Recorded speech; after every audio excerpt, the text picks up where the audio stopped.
નહીં તો માતા લક્ષ્મી હંમેશા માટે જતા રહે છે। તમને સાવરણી વિશે જણાવીએ કેટલીક મહત્વપૂર્ણ વાતો જે તમારા માટે જાણવી ખૂબ જ આવશ્યક છે।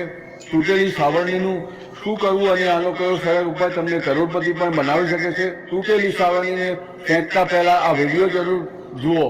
શું તમે જાણો છો કે સાવરણી 3 પ્રકારની હોય છે? આ વાત ખૂબ જ ઓછા લોકો જાણે છે, પરંતુ આ સાચું છે કે ઘરમાં રાખેલી સાવરણી પણ તમારા ભાગ્યને પ્રભાવિત કરી શકે છે। જો સાવરણી સાચી રીતે ન રાખવામાં આવે તો આ માતા લક્ષ્મીને ઘરમાં આવતા પણ રોકી શકે છે।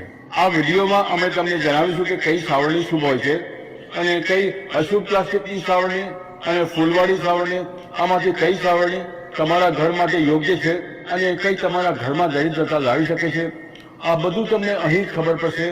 ઘણા લોકોના મનમાં આ સવાલ પણ હોય છે કે સાવરણી ઘરની વહુ લગાવે કે કામવાળીબાઈ? આનો જવાબ પણ અમે તમને આપીશું, કારણ કે સાવરણી માત્ર સફાઈનો સામાન નથી, પરંતુ આને શાસ્ત્રોમાં માતા લક્ષ્મીનું પ્રતીક માનવામાં આવ્યું છે। સાવરણી જો સાચી રીતે વાપરવામાં આવે તો આ માણસને માલામાલ બનાવી શકે છે, પરંતુ જો સાવરણી સાથે જોડાયેલી કેટલીક ભૂલો કરી દેવામાં આવે તો એ જ માણસ કંગાળ પણ થઈ શકે છે। આપણા શાસ્ત્રોમાં સાવરણી સાથે જોડાયેલા ઘણા શુકન અને અપશુકન બતાવવામાં આવ્યા છે। સાવરણીને લઈને કેટલાક કામ બિલકુલ ન કરવા જોઈએ, નહીંતર જીવનમાં મુશ્કેલીઓ આવવા લાગે છે। સાવરણીને સાચી દિશામાં અને સાચી રીતે રાખવી ખૂબ જરૂરી છે, નહીંતર આ માતા લક્ષ્મીની બહેન અલક્ષ્મીને આકર્ષિત કરે છે, જે દરિદ્રતા અને સંકટોની પ્રતીક માનવામાં આવે છે। જો તમારા જીવનમાં વારંવાર સમસ્યાઓ આવી રહી છે, એક મુશ્કેલી જતી નથી અને બીજી ઊભી થઈ જાય છે, તો બની શકે આની પાછળ તમારા ઘરમાં રાખેલી સાવરણીની સ્થિતિ પણ એક કારણ હોય। જો જીવનમાં બધું જ સામાન્ય ચાલી રહ્યું છે તો ઠીક છે, પરંતુ જો વારંવાર ઉથલપાથલ થઈ રહી છે તો તમારે એકવાર સાવરણી સાથે જોડાયેલી આ વાતો પર ધ્યાન આપવું જોઈએ। સાવરણી સાથે જોડાયેલી આ બધી વાતો તમારા જીવનની દિશા બદલી શકે છે। જો તમે એને સમજો અને અપનાવો તો ચાલો જાણીએ કે સાવરણીનો સાચો ઉપયોગ કેવી રીતે કરવો, જેથી તમારા જીવનમાં સુખ, શાંતિ અને સમૃદ્ધિ બની રહે। જ્યારે તમારા જીવનમાં એક મુશ્કેલી ખતમ નથી થતી કે ત્યાં બીજી શરૂ થઈ જાય છે અને ઘરમાં ધનનો સતત નાશ થઈ રહ્યો હોય છે, આવક ઓછી અને ખર્ચા વધારે થાય છે, તો સમજી લો કે ક્યાંક ને ક્યાંક કેટલીક વસ્તુઓ આપણા જીવનમાં સારી નથી ચાલી રહી। આવા સંજોગોમાં આપણે કેટલીક વાતોનું ધ્યાન રાખવું ખૂબ જરૂરી બની જાય છે। ઘણીવાર આપણે પોતે જ આપણા ઘરમાં નેગેટિવ એનર્જીને પ્રોત્સાહન આપી રહ્યા હોઈએ છીએ અને આપણને એની ખબર પણ નથી પડતી। આમાંથી એક મહત્વની વસ્તુ છે સાવરણી। જી હા, સાવરણી જે દેખાવામાં તો એક સામાન્ય વસ્તુ લાગે છે, પરંતુ આની અસર આપણા જીવન અને ઘરની ઉર્જા પર ખૂબ ઊંડી હોય છે। સાવરણી જો સાચા સમયે અને સાચી રીતે વાપરવામાં આવે તો આ ઘરમાં પોઝિટિવ એનર્જી લાવી શકે છે, પરંતુ જો આનો ખોટા સમયે અથવા બેદરકારીથી ઉપયોગ કરવામાં આવે તો ગરીબી અને દરિદ્રતા આવવામાં વાર નથી લાગતી। આજના સમયમાં મોટા ભાગના લોકો મોડર્ન લાઈફસ્ટાઈલ જીવી રહ્યા છે, નોકરીઓ છે, સમયની કમી છે અને આ જ ભાગદોડમાં મોટા ભાગે લોકો ધ્યાન નથી આપી શકતા કે ઘરમાં શું થઈ રહ્યું છે। પરંતુ સાચું તો એ છે કે જ્યારથી આ દુનિયા બની છે ત્યારથી લઈને આજ સુધી એવું કોઈ ઘર નથી રહ્યું જ્યાં સાવરણીનો ઉપયોગ ના થયો હોય। ફરક માત્ર એટલો છે કે કેટલાક લોકો આનો સાચી રીતે ઉપયોગ કરે છે અને કેટલાક ખોટી, અને આનાથી નક્કી થાય છે કે ઘરમાં સુખ આવશે કે દુઃખ। ઘણા લોકો સાવરણીને સાચી જગ્યાએ નથી રાખતા, એને ગમે ત્યાં ટેકવી દે છે, આડો અવળો સમય જોઈને સાવરણી લગાવી દે છે, જેનાથી ઘરમાં નેગેટિવિટી ફેલાય છે। અમે તમને એ સલાહ આપીશું કે જો સવારે સાવરણી લગાવવી તમારા માટે મુશ્કેલ છે તો ઓછામાં ઓછું સાંજે સાવરણી જરૂર લગાવો। ઘરમાં ગંદકી ભેગી ના થવા દો, અને જો તમે કચરો ભેગો કરી લીધો છે તો એને સાંજ પછી ઘરની બહાર ના ફેંકો, કારણ કે આ પણ અશુભ માનવામાં આવે છે। હવે વાત આવે છે સાવરણી ખરીદવાની। તમારે એ પણ જાણવું જરૂરી છે કે સાવરણી કયા પક્ષમાં અને કયા દિવસે ખરીદવી જોઈએ। કેટલાક દિવસ એવા હોય છે જ્યારે સાવરણી ખરીદવી અશુભ માનવામાં આવી છે। આ વાતોને ધ્યાનમાં રાખીને જો તમે સાવરણીનો ઉપયોગ કરો છો તો વિશ્વાસ માનો તમારા ઘરની મુશ્કેલીઓ ધીરે ધીરે ઓછી થવા લાગશે અને સુખ સમૃદ્ધિના દ્વાર ખુલવા લાગશે। કયા દિવસે તમારે સાવરણીને ખરાબ થયા પછી પોતાના ઘરની બહાર ફેંકવાની છે અને કયા દિવસે તમારે નવી સાવરણીનો પ્રયોગ કરવાનો છે, સૌથી પહેલા અમે તમને જણાવીએ છીએ નવી સાવરણી કાઢવા માટે ઘરમાં સૌથી શુભ દિવસ હોય છે શનિવારનો દિવસ। તમે સાવરણી જ્યારે પણ ખરીદીને લાવો તો તે સાવરણીનો ઉપયોગ સૌથી પહેલાં તમારે શનિવારના દિવસે કરવાનો છે. તમે એની ગમે ત્યારે ખરીદવી હોય એમાં કોઈ વાંધો નથી, પરંતુ તમારે એને ખરીદવી છે તો તમારે કેટલીક વાતોનું ધ્યાન રાખવાનું છે. જ્યારે પણ તમે સાવરણી ખરીદો, સોમવાર, મંગળ, ગુરુ, શુક્ર, શનિવાર એક અઠવાડિયામાં 7 દિવસ હોય છે. સોમવાર, બુધવાર, ગુરુવાર અને શુક્રવાર આ સોમવાર માનવામાં આવે છે. આ દિવસે તમારે ભૂલથી પણ સાવરણી ખરીદવી જોઈએ નહીં. તમારે રવિવાર, મંગળવાર અને શનિવાર આ કુરવાર હોય છે. આ દિવસે સાવરણી ખરીદવી આપણા માટે ખૂબ જ વધારે ફાયદાકારક હોય છે. દિવાળી પર અથવા કોઈ પણ તહેવારના દિવસે જો તમે સાવરણી ખરીદો, પોતાના ઘરમાં લઈને આવશો તો આ તમારા માટે કેટલું શુભ અને લકી હશે કે તમે વિચાર્યું પણ નહીં હોય. સાવરણી હંમેશા કઠણ વારોમાં તમારે ખરીદવી જોઈએ. સોમવાર પર સાવરણી ખરીદવાથી આપણા ઘરમાં ધનની હાનિ થવાનું શરૂ થઈ જાય છે. અને નવી સાવરણી તમે જે પણ દિવસે ખરીદો, જો પોસિબલ છે તો શનિવારના દિવસે નવી સાવરણીનો પોતાના ઘરમાં ઉપયોગ કરવાની કોશિશ કરો. આ તમારા માટે ધન સંપદાના આગમનનો સ્ત્રોત બનશે. હવે તમને જણાવીશું કે કયા ખૂણામાં આપણે સાવરણીને રાખવી જોઈએ. કયા એવા ખૂણા છે જ્યાં સાવરણીને ભૂલથી પણ નથી રાખવાની. આપણે જેને પૂજા રૂમ બનાવ્યું છે, ઈશાન ખૂણો આપણો જે નોર્થ ઇસ્ટ ખૂણો હોય છે, જેને આપણે ઈશાન ખૂણો કહીએ છીએ, એમાં ક્યારેય પણ તમારે સાવરણી નથી રાખવાની. ત્યાં પૂજાનું સ્થળ હોય છે અને ખાસ કરીને પૂજા રૂમમાં તમારે બિલકુલ પણ સાવરણીને રાખવી જોઈએ નહીં. નહીંતર જો તમે સાવરણી રાખો છો તો તમારું જે દેવસ્થાન હોય છે ત્યાં દેવ આગમનમાં ઘણી બધી મુશ્કેલીઓ આવવા માંડે છે અને તમારા ઘરમાં દુર્ભાગ્ય ચાલીને આવે છે અને તમારા ઘરમાં નેગેટિવિટી પ્રવેશ કરવા લાગે છે. અને બિલકુલ ગાંઠ બાંધી લો કે તમારે ભૂલથી પણ ઈશાન ખૂણામાં સાવરણીને નથી રાખવાની. હવે તમે લોકો બધા વિચારી રહ્યા હશો કે ઈશાન ખૂણામાં સાવરણીને ના રાખીએ તો પછી ક્યાં આપણે સાવરણીને રાખી શકીએ છીએ. તો સાવરણી રાખવા માટે સૌથી સારું સ્થાન છે ઘરનો દક્ષિણ પશ્ચિમ ખૂણો, એટલે કે સાઉથ વેસ્ટ કોર્નર, જેને આપણે નૈઋત્ય ખૂણો પણ કહીએ છીએ. નૈઋત્ય ખૂણામાં જો તમે સાવરણી રાખશો તો એનાથી માનવામાં આવે છે કે માતા લક્ષ્મીનો તમારા ઘરમાં વાસ થવાનું શરૂ થઈ જાય છે. માતા લક્ષ્મી તમારા ઘરમાં આવવા લાગે છે. એવું માનવામાં આવે છે કે નૈઋત્ય ખૂણો ઘરના માલિકનું સ્થાન માનવામાં આવે છે. એટલે નૈઋત્ય ખૂણામાં જો તમે સાવરણી રાખશો તો તમારા ઘરનો જે માલિક હોય છે તે દિવસ બમણી અને રાત ચોગણી પ્રગતિ કરે છે.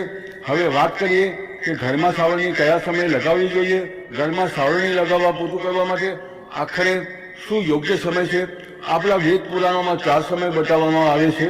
જે વ્યક્તિ રાતના સમયે સાવરણી લગાવે છે એના ઘરમાં દરિદ્રતા પોતાના પગ પ્રસારી લે છે. આજકાલના મોડર્ન યુગમાં જો પોસિબલ નથી, તમારી સાથે મજબૂરી છે, તો તમારે ખૂબ વિચાર કરવાની જરૂર છે. ઘરને સાફ રાખવું જેથી માતા લક્ષ્મી આપણા ઘરમાં પોતાની જાતે વાસ કરવા લાગે.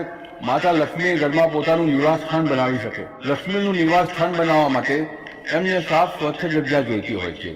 એટલા માટે ઘરમાં માતા લક્ષ્મીના રહેવા માટે સાફ સુથરું સ્થાન જોઈતું હોય છે.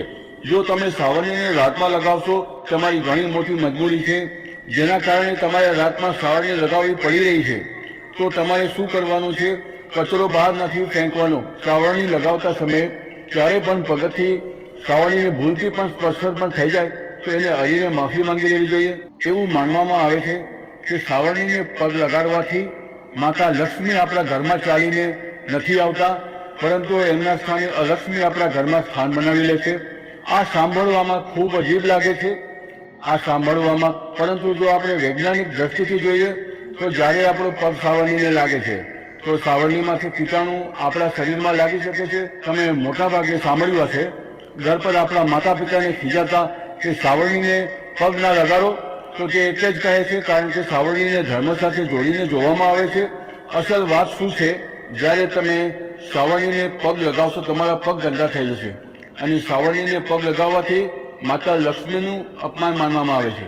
જ્યારે તમે સાવરણીને પગ લગાવો છો તો માતા લક્ષ્મી તમારાથી નારાજ થઈ જાય છે અને એવી જ રીતે તમારા ઘરમાં કીટાણુ તમારા આખા ઘરમાં પગમાં લાગીને ફેલાઈ જાય છે. કારણ કે તમે આખા ઘરમાં ફરો છો ત્યારે પણ સાવરણીમાં પગ નથી લગાવવાનો.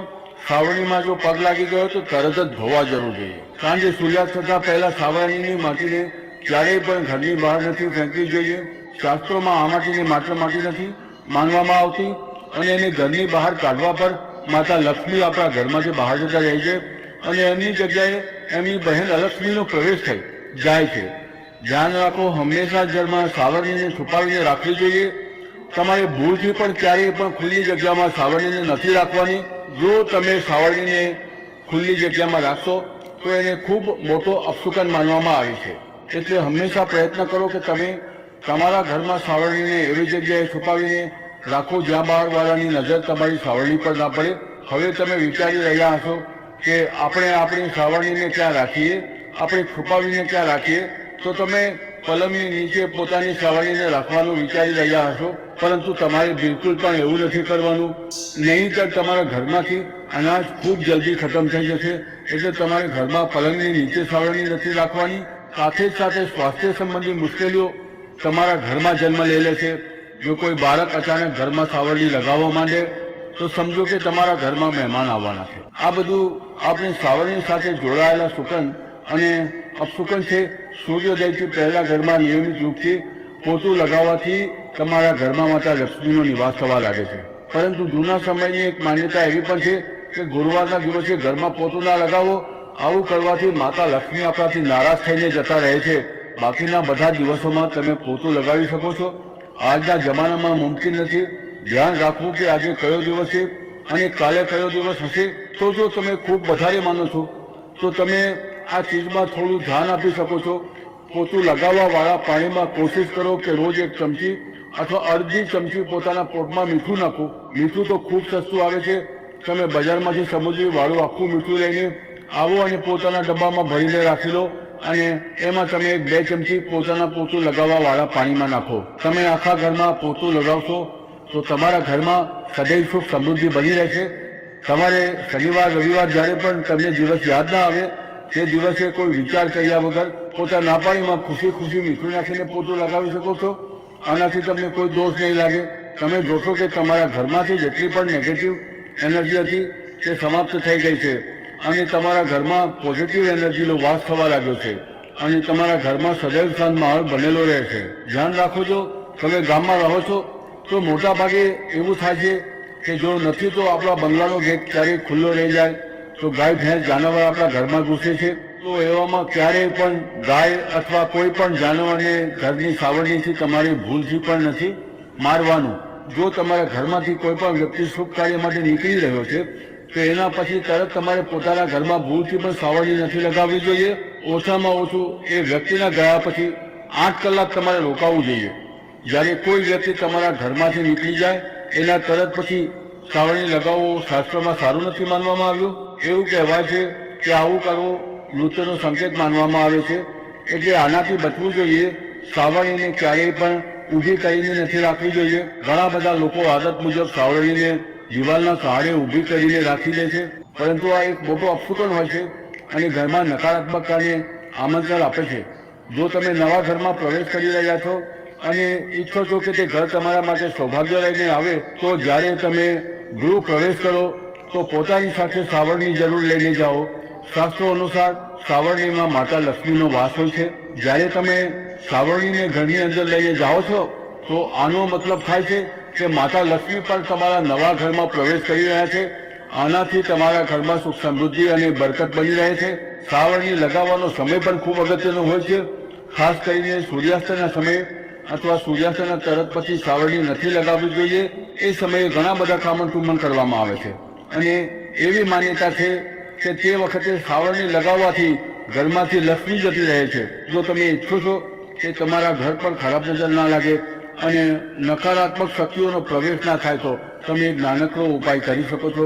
રાતના સમયે જ્યારે બધા સુવાની તૈયારીમાં હોય ત્યારે પોતાના ઘરના મુખ્ય દરવાજાની સામે એક સાવરણી રાખી દો. આવું કરવાથી જે પણ નેગેટિવ એનર્જી ઘરની આસપાસ હોય છે તે સાવરણીમાં સમાઈ જાય છે અને ઘરથી દૂર થઈ જાય છે. પરંતુ યાદ રાખો, સવાર પડતા જ એ સાવરણીને ત્યાંથી હટાવી દો અને એને ક્યાંક છુપાવીને રાખી દો જેથી કોઈની નજર ના પડે. આની સાથે જો તમે માતા લક્ષ્મીની કૃપા મેળવવા ઈચ્છો છો તો એ ખૂબ જ ખાસ ઉપાય બીજો છે. કોઈ પણ મોટા તહેવારવાળા દિવસે અથવા જ્યારે કોઈ વિશેષ જ્યોતિષી ઘટના હોય જેમ કે ગ્રહણ, પૂનમ, અમાસ અથવા કોઈ શુભ યોગ, અથવા જો તમે કંઈ નક્કી ના કરી શકો તો શુક્રવારનો દિવસ પસંદ કરો. એ દિવસે બ્રહ્મ મુહૂર્તમાં એટલે સવારે લગભગ 4 વાગે કે 30 મિનિટ વાગે તમારે 3 બિલકુલ નવી સાવરણી લઈને કોઈ નજીકના મંદિરમાં જવાનું છે. ધ્યાન રાખો કે આ સાવરણી કોઈને દેખાય નહીં અને તમે ગુપ્ત રૂપથી અમને મંદિરમાં છોડીને આવી જાઓ. ગુપ્તદાનને શાસ્ત્રોમાં ખૂબ પુણ્યદાયક અને ફળદાયક બતાવવામાં આવ્યું છે. આ ઉપાયને કરવાથી એક દિવસ પહેલા તલ નવી સાવરણી બજારમાંથી ખરીદી લો અને એમને પોતાના ઘરમાં રાખી લો. બીજી સવારે બ્રહ્મ મુહૂર્તમાં ઉઠો અને ચૂપચાપ કોઈને પણ જણાવ્યા વગર મંદિરે જઈને સાવરણી ત્યાં છોડી દો. આ નાનકડું કામ જો તમે શ્રદ્ધા અને નિયમથી કરો છો તો માતા લક્ષ્મીની કૃપા નિશ્ચિત રૂપથી તમારા જીવનમાં બની રહેશે અને તમે ધીરે ધીરે એની અસર પણ મહેસૂસ કરવા લાગશો. આ તમામ જાણકારી જનરુચિને ધ્યાનમાં રાખીને આપવામાં આવી રહી છે. વાસ્તુશાસ્ત્રના ઉપાયને પોતાની આસ્થા અને વિશ્વાસ પર અજમાવો. આજની આ જાણકારી જો તમને પસંદ આવી હોય તો આ વિડીયોને એક લાઈક કરીને તમારા પોતાના ચેનલને સબસ્ક્રાઇબ કરી લો. બોલો જય શ્રી કૃષ્ણ, જય લક્ષ્મી માતા.